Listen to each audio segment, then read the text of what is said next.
ကဲဒီနေ့မှာတော့လေလူတိုင်းရဲ့ဘဝအတွက်မျော်လင့်ချက်တွေနှစ်သိမ့်မှုတွေယူဆောင်လာပေးနိုင်တဲ့တည်င်းစကားလေးတစ်ခုအကြောင်းကိုအတူတူလေ့လာကြည့်ကြရအောင် ဟုတ်ကဲ့အားလုံးကိုဒီ season လေးနဲ့ကြိုဆိုလိုက်ပါရစေ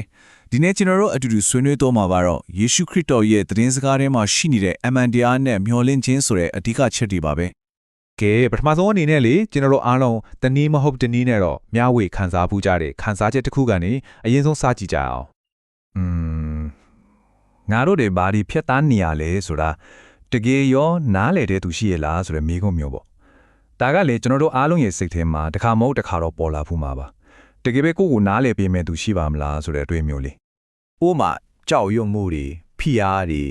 ပြီးတော့အထီးကျန်စမ်းတာမျိုးနားချင်းခံစားတာမျိုးတွေပေါ့ဒါတွေအားလုံးဟာလူသားတိုင်းလိုလိုရင်ဆိုင်ကြုံတွေ့နေရတဲ့ဘဝရဲ့အစိတ်ပိုင်းတွေပါပဲတကယ်လို့လေဒီဝင်ထုတ်ဝင်ပို့တွေကတော်လေးလမ်းပါတယ်ဒါပေမဲ့လေ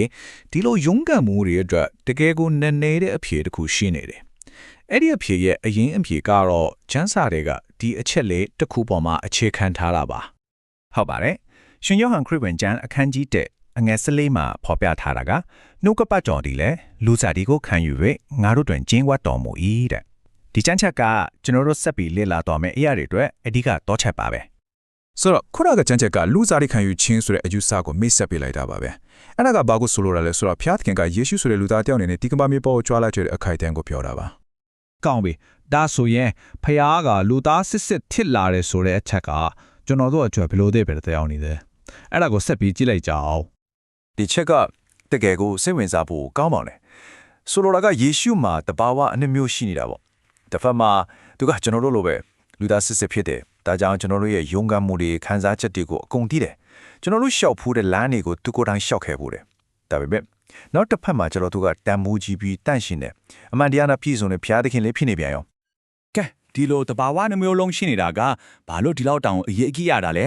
ဒါကျွန်တော်တို့တယောက်ချင်းစီရဲ့ဘဝနဲ့ဘလို့များပတ်သက်နေမလဲဆိုတာဆက်ကြည့်အောင်အဓိကအချက်ကတော့ဒါပါပဲ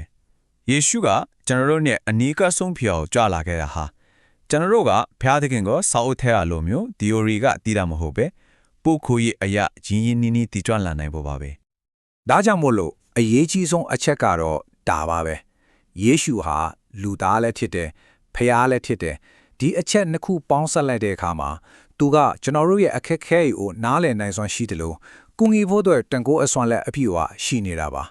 သူကနားလေတယ်ပြီးတော့ဂယူးဆိုင်တယ်ကဲ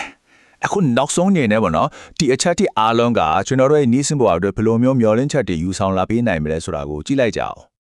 ဒါကတော့ဒီနေ့ကျွန်တော်တို့လေ့လာခဲ့သမျှရဲ့အဓိကအနည်းချုပ်ပါပဲအစပိုင်းကမိကုံရဲ့အဖေလဲဟုတ်ပါတယ်အဲ့ဒါကတော့ဘဝကိုဘယ်သူမှတယောက်တည်းရင်ဆိုင်ဆရာမလိုဘူးဆိုတာပါပဲဒါကြောင့်မို့လို့လေ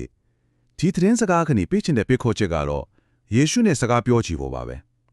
ဘာဖြစ်လို့လဲဆိုတော့ तू ကလူတွေခံစားရသမျှအရာအလုံးကိုအကျွမ်းမဲ့နားလည်ပေးနိုင်လို့ပါပဲဒီလိုမျိုးအားရှိစရာမျောလင့်စရာအကြောင်းအရာတွေကိုထပ်ပြီးလေ့လာခြင်းတယ်ဆိုရင်တော့ Gospel MD ကို follow လုပ်ထားလို့ရပါတယ်အထူးသဖြင့်လာမယ့်ဒီဇင်ဘာလတလုံးမှာလည်းအပိုင်းတစ်တွေဆက်တိုက်တင်ဆက်ပေးသွားမှာမို့လို့စောင့်မျိုးကြည့်ရှုနိုင်ပါတယ်နော်ကဲအဆုံးသက်အနေနဲ့ဒီသတင်းစကားရဲ့အဓိကအနတ္တရာကိုဒီစကားလေးနဲ့ပဲနှီးကုန်းချုပ်လိုက်ပါစေမျောလင့်ခြင်းဟာဒီမှာပဲရှိနေပါတယ်